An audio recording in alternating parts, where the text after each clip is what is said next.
In ashram, in a spiritual culture, Vasudeva Swami, I'm also a guru in ISKCON.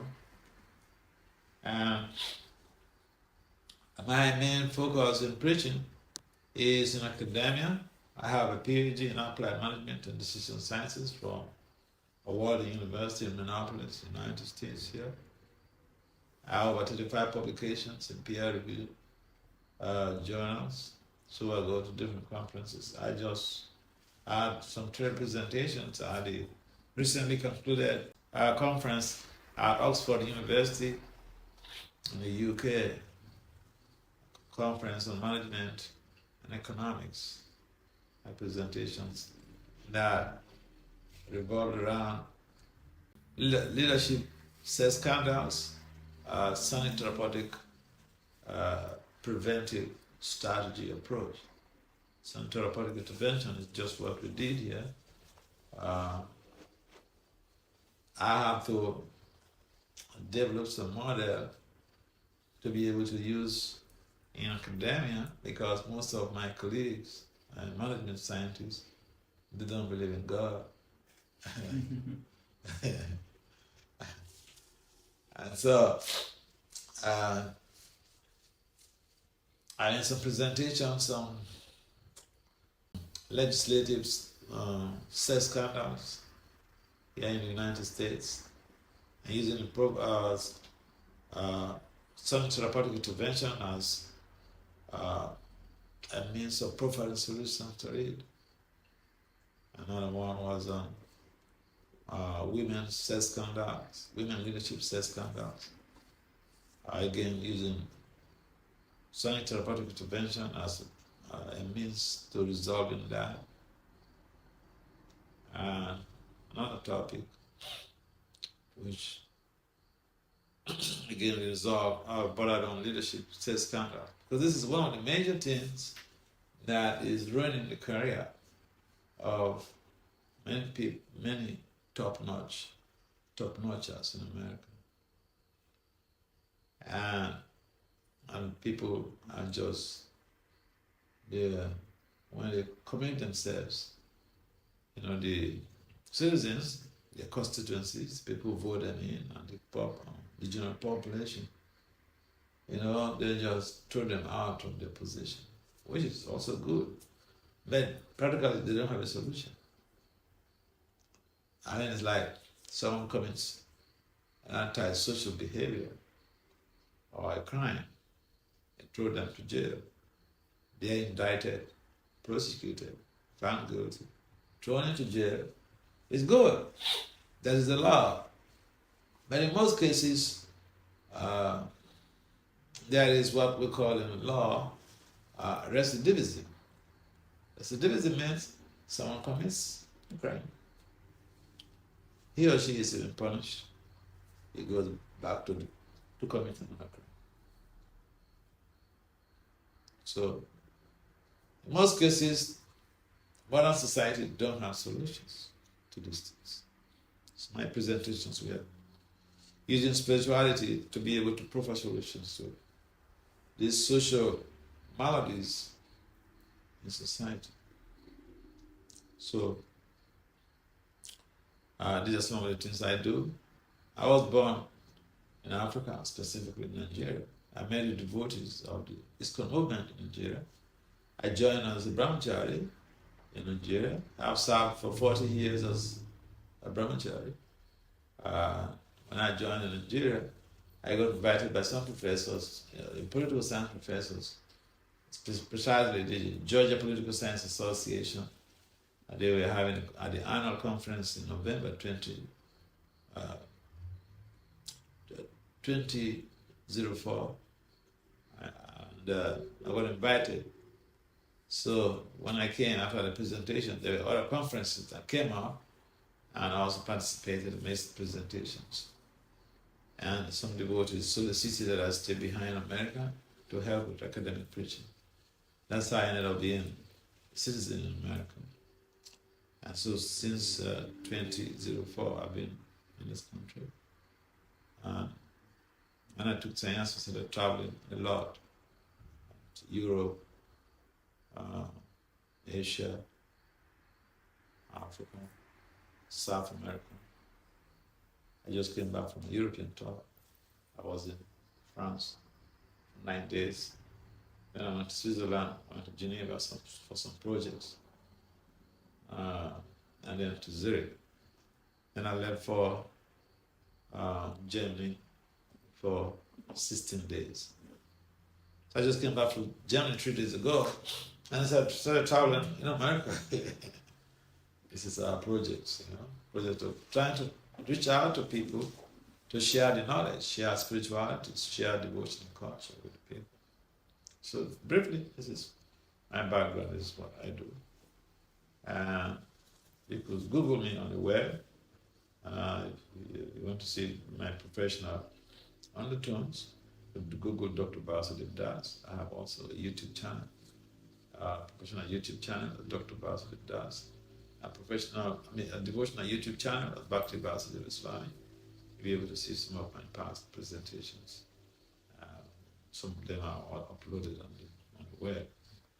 I do have also a professional and devotional websites, Bhakti Vasudeva Swami and vasudevdas.com. So, that is it. In 2021, I did a presentation at the World Academy of Science, Engineering and Technology, again using spirituality as to prove a solution to the issues of crime such as financial crime, fraud, financial fraud especially.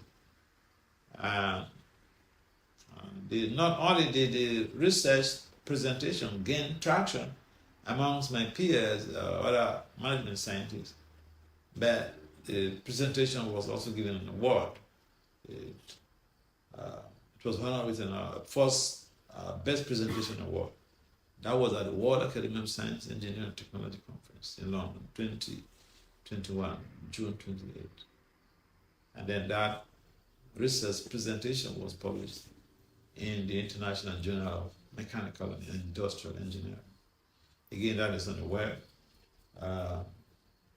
Sonic Telepathic Intervention for Preventing Financial Fraud by Vasudeva Das.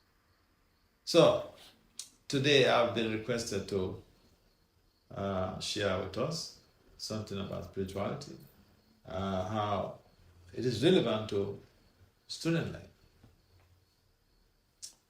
And I value that because when we are talking about spirituality or devotional culture, as a professional as a management scientist, we value problem-solving oriented presentations.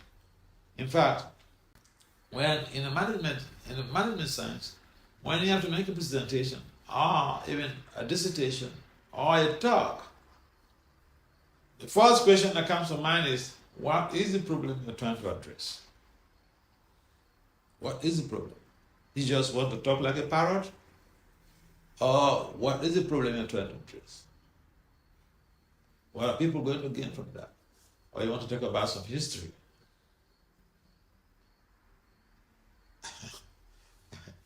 It's a little bit strange for religious people, but I'm also a religious guy. I'm a Swami. So we use the same religious technologies, same Gaudiya Vaishnava technologies, in integrating those concepts and constructs with management scientific values in providing solutions to leadership, management, and social issues, as well as educational issues. One of the presentations I'm having this month is on sex scandal, leadership sex scandals, and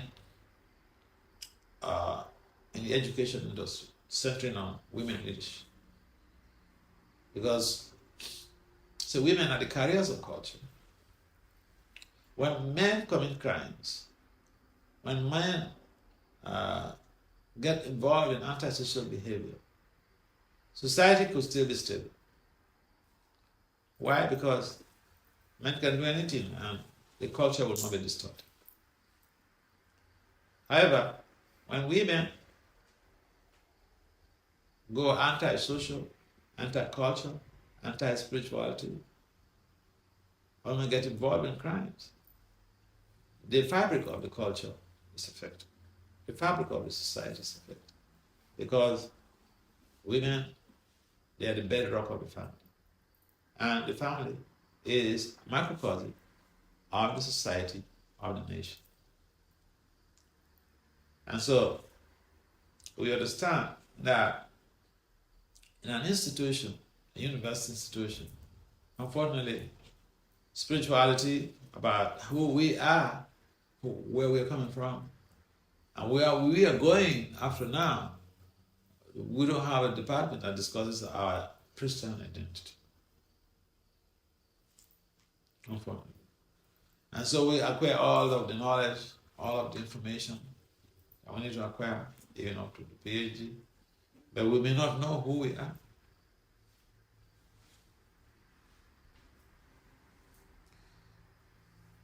And so life becomes complicated. And that is why we find that this knowledge is important for students. Because the students of today, they are the future leaders of tomorrow. And because, in general, the modern day leadership in all parts of the world is deficient. It's deficient of devotional culture. We can move forward. I'll move forward here.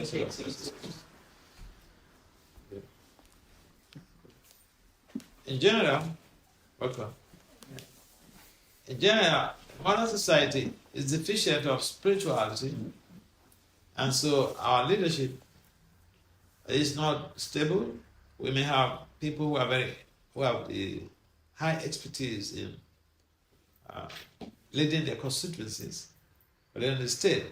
And I saw that in New York during the COVID. There was this Governor Cuomo. I love that guy. He worked so hard during the COVID. But you know how he fared? You have an idea? How they booted him out of office? Who has an idea about Governor Cuomo of New York? Yeah, he worked so hard. He's so much expert in change initiatives. But they booted him out of office. Why?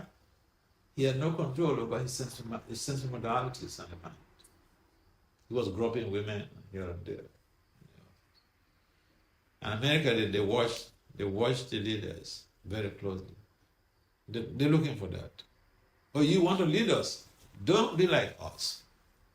You must have higher values, ethical values. That's our culture here. If you're not a leader, there's no problem. You do your, hanky-panky games, no problem. Nobody checks you. But once you're a leader, all eyes on you, watching. And therefore, because the youths of today are going to be the leaders of tomorrow, we need to imbibe a spiritual culture. Because this spiritual culture helps us to be able to stand firm, undaunted, in the midst of challenges. I'll give you a practical another example. Is the 10th director for International Monetary Fund, Strauss-Kahn. He's a French guy. And imagine this was a prestigious position. The IM director is, in most cases, more important than even the president of the country. But he got put out of office, again because of inability to control the mind and the senses. He came to New York. He was lodging in a hotel, and he was charged for attempting to rape a maid He had a beautiful wife in France. Super beautiful wife. He went to one of the best schools in France. He had degrees in economics. Imagine to become director for International Monetary Fund. It's not like becoming the leader of a political party. That's a real professional position. And he lost his job. Not only did he lose his job, he was jailed. And at that time, his daughter was schooling in New York. Can you imagine that type of shame for a girl? So again, when people are bankrupt, when people have spiritual bankruptcy, these are some of the consequences. They live their lives,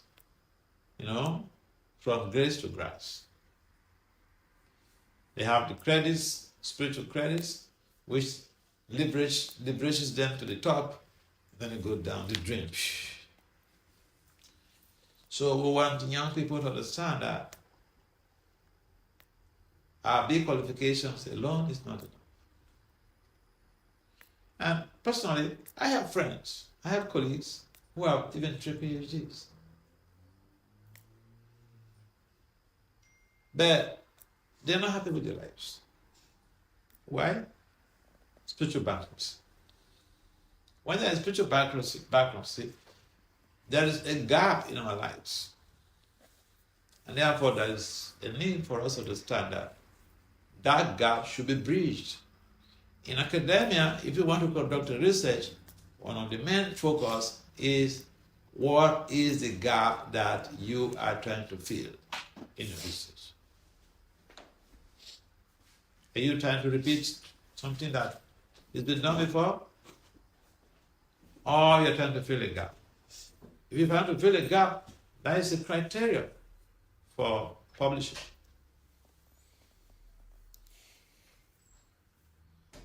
And so once we have a gap, that spiritual gap, it needs to be filled. Then we can have sustainable attraction in our professional development. Otherwise, we could become so expert, like former Governor Cuomo, and we see also, look, President Trump, former President Trump, all of his complications are not unconnected with inability to control the senses of mind. The porn star situation and other things. So it's one thing, one loophole leading to another. All of the crimes are interconnected. This is what happens when people are suffering from spiritual bankruptcy, devotional bankruptcy. Therefore, we don't want our young stars to be exposed to this type of unnecessary challenges. There's a way to prevent it. That's where spiritual culture comes in. And one may say, well, I'm very busy with studies. I don't have the time to live a life of an integrated spiritual culture with my studies. No, but we do have the time. We do have the time. We have 24 hours, and we can give some minutes every day.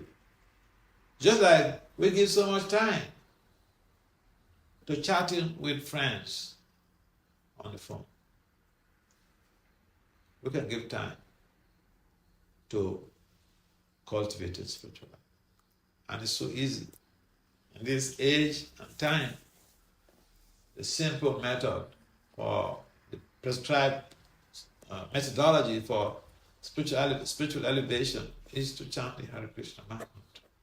Hare Krishna, Krishna Krishna, Hare Hare. Hare Rama, Rama Rama, Hare Hare. And you see, people are all over the world. They're using this mantra as a song. They are singing blissfully. They are completely carried away in waves of ecstasy. There are no hard and fast rules. You don't need to change the status. So I remember I was in Chicago and I had a presentation at the university early this year. And one of the students asked me, he said, "Sir, what attracted you to this to this lifestyle. You are a professor, a PhD with so many publications. This is what you're doing. I remember also in India, I was in India for a presentation at the conference. One of the professors, he asked me, Dr. Das, because my name is also Dr. Das. He said, Dr. Das, so you are a renowned scholar, and all that you have to do is to become a Swami? Yeah.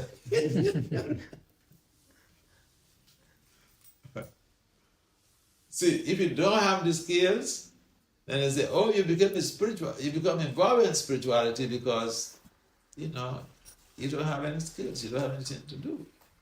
Okay, you have the PhD and you're the Swami, and they say, but all that you have to do is to become a Swami? Come on, you're a PhD.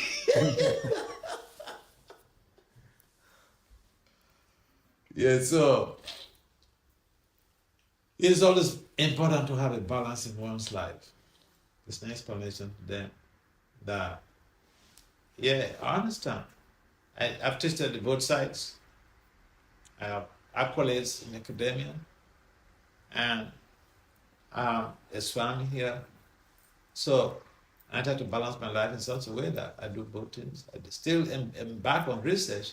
The difference is that my research works are spiritually oriented. And so that is part of my service to my spirituality, my service to Prabhupada, my service to the devotees of the Lord. And therefore spirituality is very important. It's very relevant to your growth.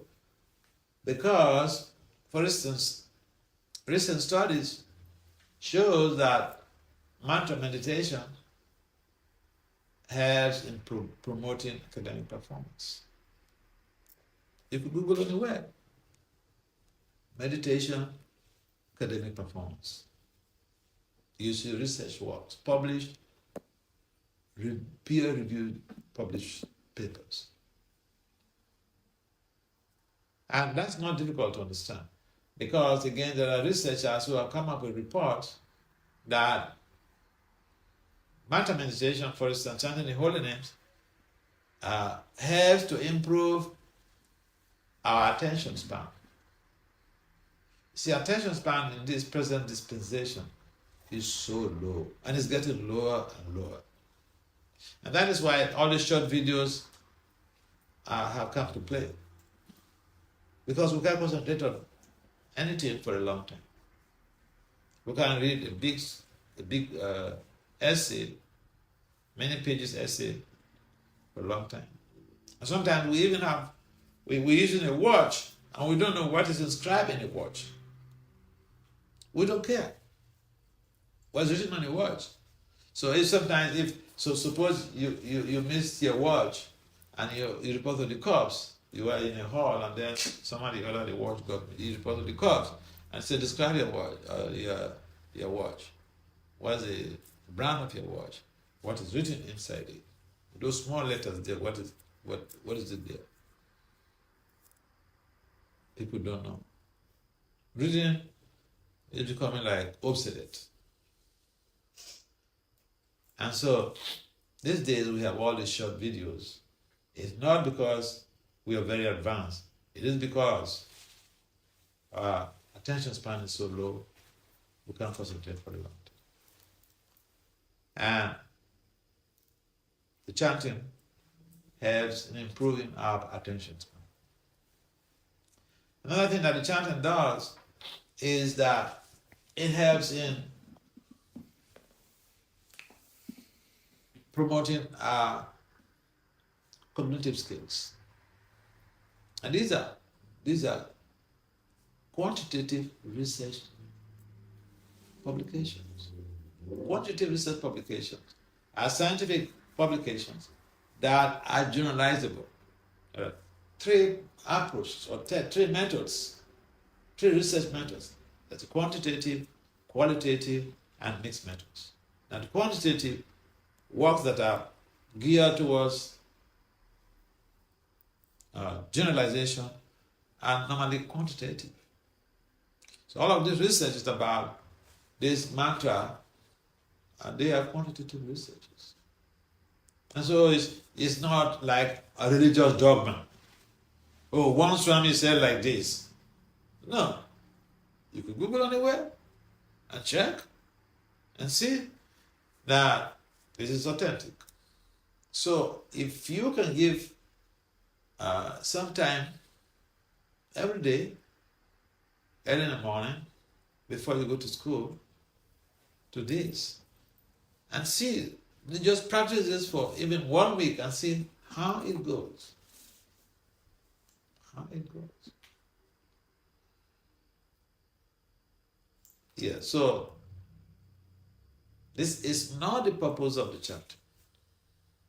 These are just some of the positive side effects.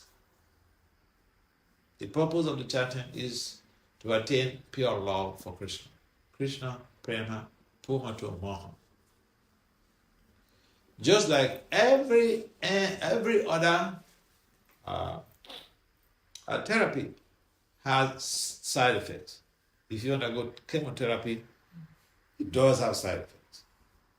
But the side effects are not juicy. Chemotherapy side effects are not juicy.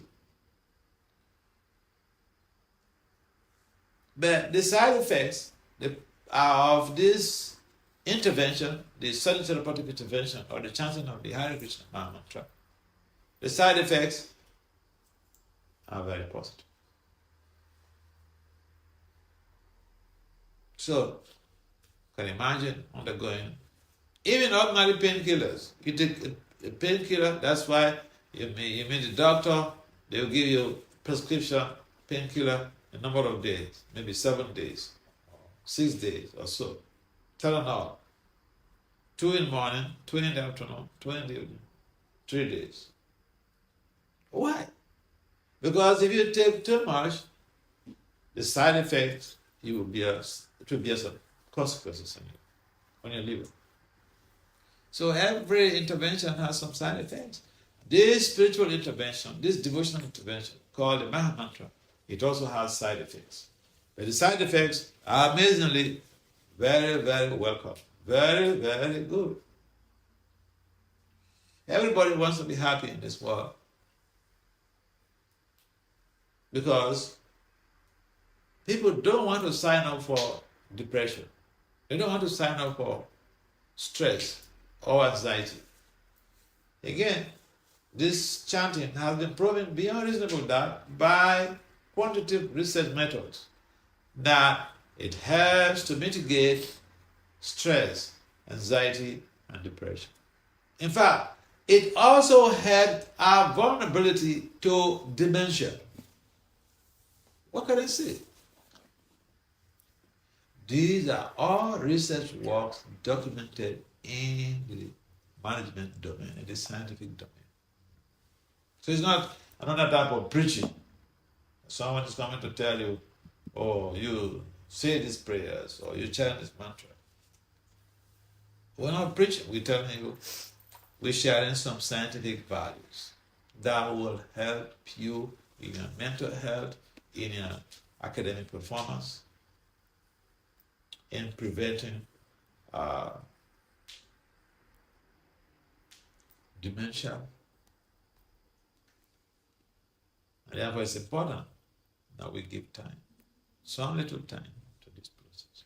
One may say, well, I have some mantras I'm chanting. Good for you. Okay. Any mantra you chant can help you.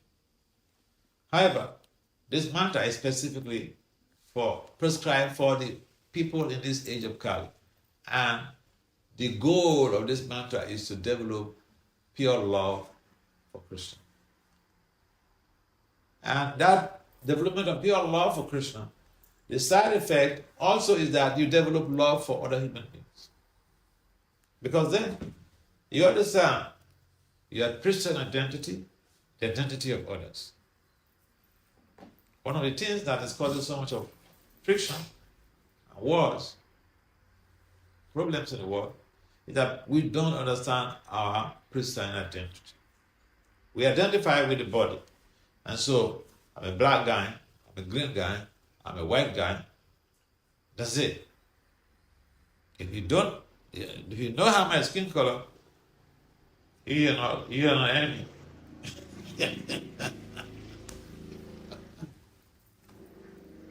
So the chanting also helps us to understand and prevent this ignorance of bodily identification.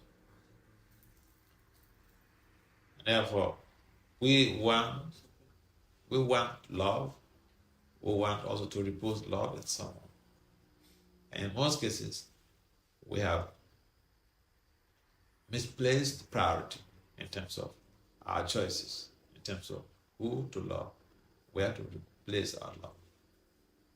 So again, the chanting helps us to understand, because it gives us a clarity of heart, clarity of purpose, and clarity of our Christian identity as we progress on this path. And essentially, today we're talking about the relevance of this chanting to students, how it helps in academic performance, and how it promotes cognitive skills, how it mitigates mental health challenges such as stress, anxiety, and depression. And every student needs good mental health to be able to sustain their high grades, high performance in university, in their studies. So why didn't you take up this process? Why didn't you try chanting this mantra? Hare Krishna, Hare Krishna, Krishna Krishna, Hare Hare, Hare Rama, Hare Rama, Hare Hare. And there are some comments and some questions. They say word is not for the wise. We don't talk hours and hours. We'll give you basic, graphic, scientific values of what we want to say, and we open for discussions. Any comments or questions? Like, is it necessary to study or become a PhD to become a monk? No, it's not necessary. It's not necessary at all. Being a monk is not the purpose of life. Yeah. To be a monk is not the ultimate purpose of life. A monk simply creates that ease in terms of utilizing all of your resources, your human resources, and the service of love. It's a big sacrifice. But in fact, there are some of our spiritual leaders who never went to school. Gorakishore Das Babaji. He is illiterate, so to say. Back in India? Yeah, Gorakishore Das Babaji. But it's a brimstone. Devotionally, it's a brimstone, it's fire. But the important thing is that we need sound education to be able to understand the complex concepts and constructs of the Vedic literature. Yeah. We need that. But then you don't need a PhD to become a monk. No. You want to become a monk? I'm not sure. I'm just trying to be devotional, spiritual. Yeah. Thank you. It's a nice question. Monk, to be a monk, it only requires your heart, your personality, your devotion to Krishna. But if you have good skills, say you have if you can read and write, that keeps you on a higher pedestal. Mm-hmm. Because you can read the books, you can understand the philosophy better. You'll be able to preach better. You talk to people, they will not say, oh, because you don't have anything to do with your life, that's why you became a monk. He has a master's, and he goes to talk to somebody, they will not say, hey, come on, what are you doing with your life there? You don't have anything to do with your life. They say, hey, I have a master's degree. What?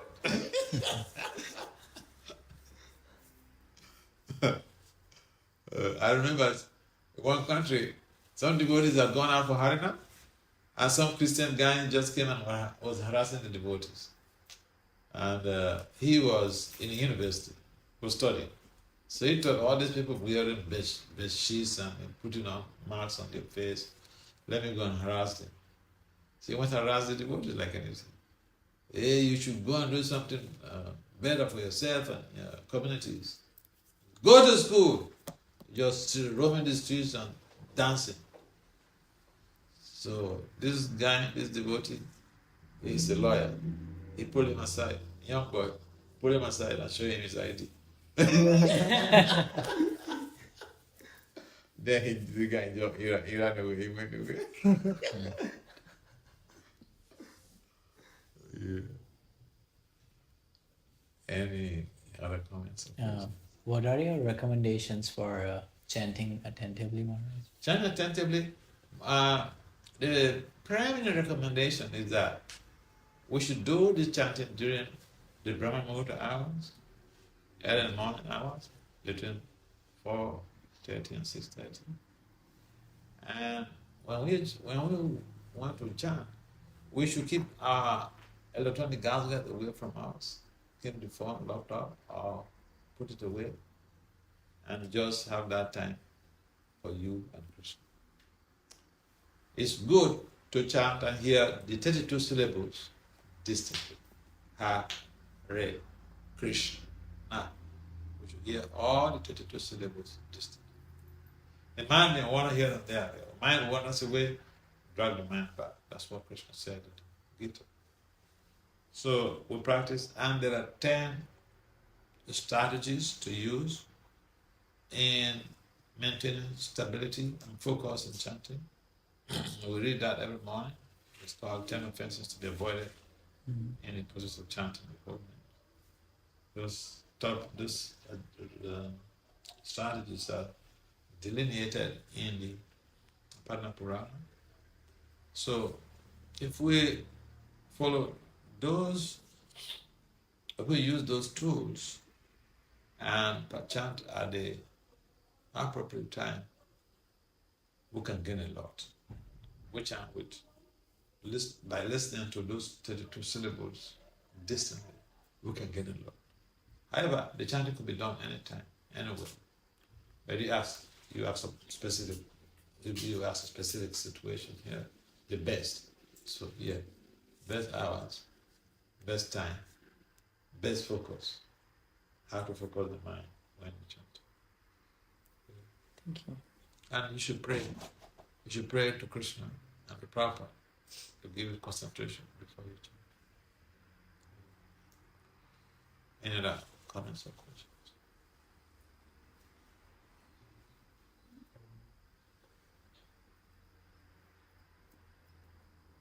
Any questions?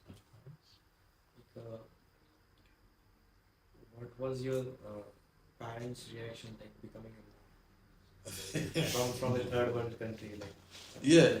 See, when I became involved in Krishna consciousness, I was living by myself. As a young man, I lived by myself. And in another city from my parents' city. And in the country where I was born, if you are 18, you have a choice. You have to make decisions. Yes, there is strong family bond, but you have a choice. Once you come up to 18, you have a choice. People don't dictate to you what you should use your life. What they could do is that they pray for you. I remember in my case, I was living in the temple as a monk. I was living in the monk for 14 years. I never communicated with anybody. I never reached out to anybody in the family. Because I know that if I have to go and discuss with somebody, they may disapprove of it. And I was an independent person myself. So I chose to do what I needed to do. And after some years, myself and some devotees visited my dad. And, hundreds of people came to our compound there, my father's compound, to see me because It's been a while. They never saw me. And so they were so happy, they were so enlivened. We brought cartons of Prabhupada's books. I think about 3 cartons of different books. They took all. And they were so happy. Some people didn't get the books and they were very sad. That was just the first encounter. So, yeah.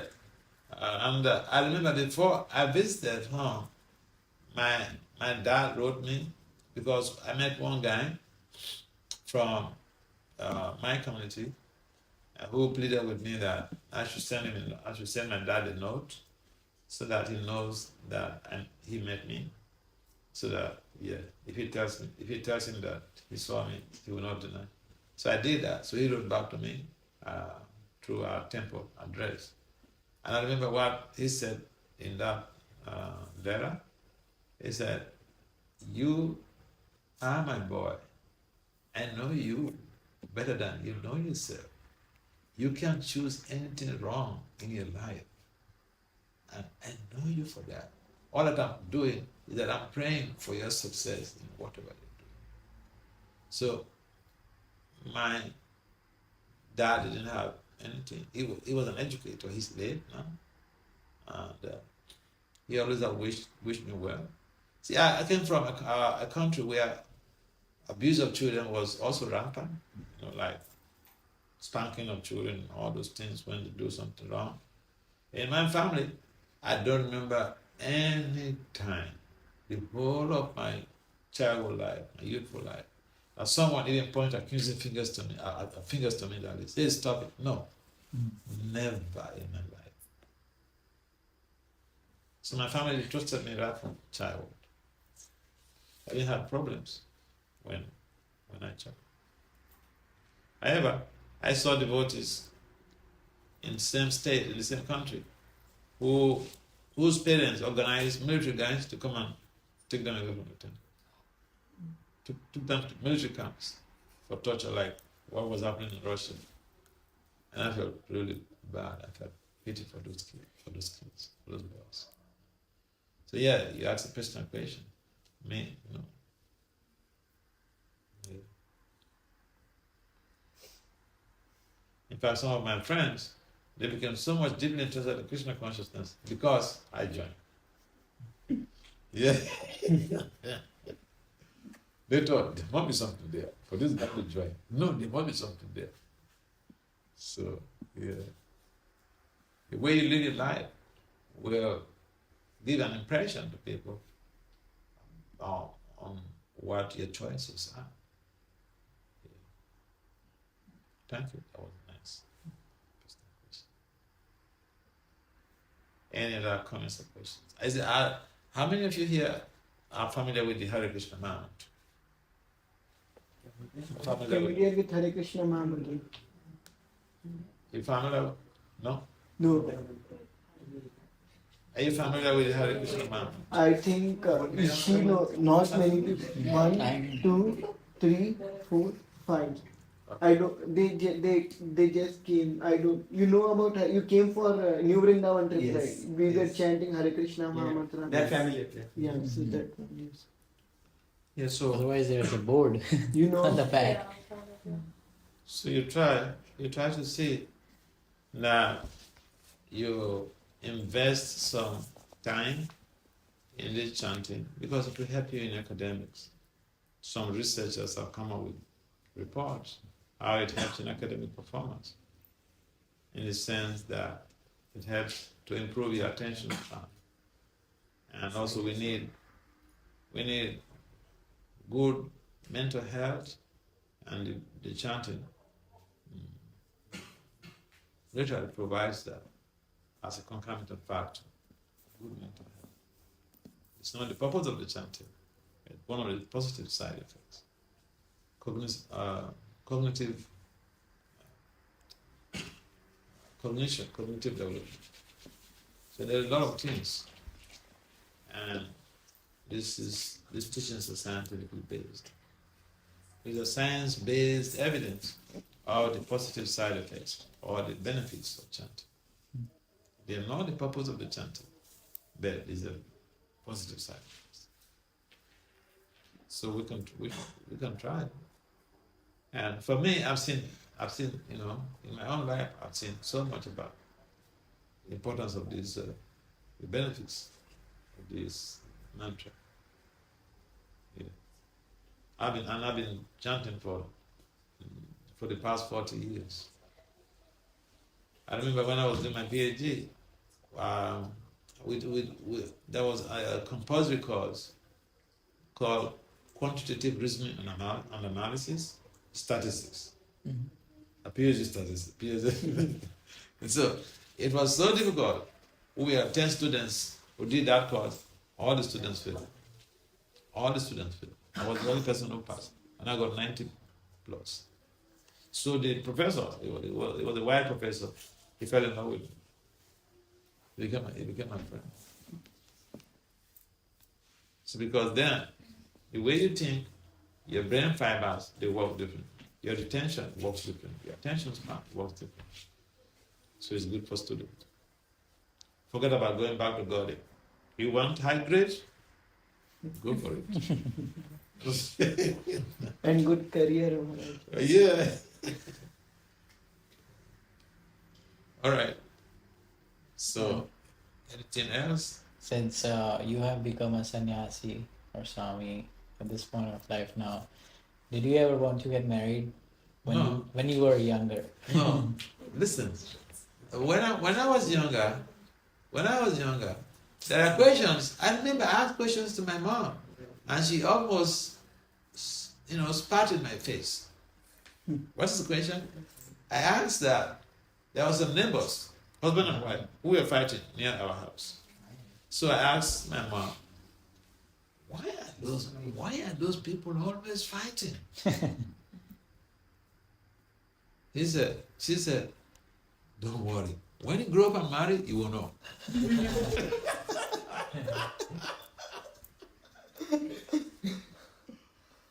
And one of those things that was like aching in my mind was, I was wondering. Actually, when I was a kid, I thought, oh, women are so blessed. They don't need to work hard. Men have to work so hard. Why was I born a man? Yeah, I was thinking like that.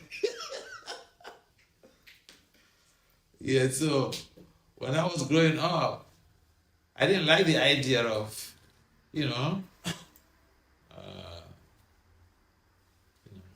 being flushed down.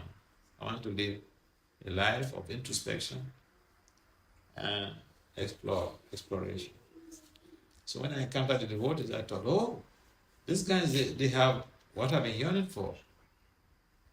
A life of exploration. And this is a spiritual exploration. Deep spiritual explorations. Yes, so I never desired. Even when I'm moving to the temple as a brahmachari, see, I practiced for 3 months. Then I'm moving to the temple. I was working for the Department of Justice. Then I practiced for 3 months. In the morning, as a young man, I would chant 16 rounds before going to work. When I come back from work, I lock myself up in my apartment, chant another 16 rounds, then I go to sleep. I did that for 3 months.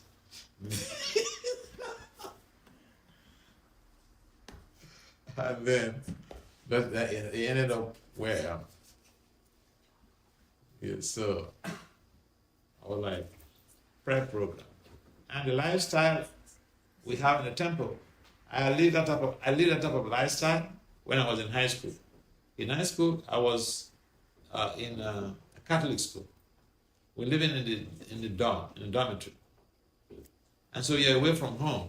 You go to bed at 9 o'clock and wake up at 4 o'clock to read. The senior prefect would go around, ring your bell, he must wake up. When I came to the temple, and I saw this system of going to bed at 9:30 and wake up at 3, I thought, I did this when I was a kid. What is this? I did this. Yeah, so it was like a lifetime in preparation. Yeah. Thank you. Prabhuji, we have to go now. Yeah, there is prasad. I can give you a plate. Okay, that's fine. That sounds good. Again, thank you everyone for coming to participate. Thank you. So we'll greet Maharaj by saying 3 times Hari Bol. Hari Bol! Hari Bol! Hari Bol! Thank you so much, Maharaj, for enlightening all the students and for coming here and giving your association. Thank you. Thank you, Maharaj. Thank you for coming, Maharaj.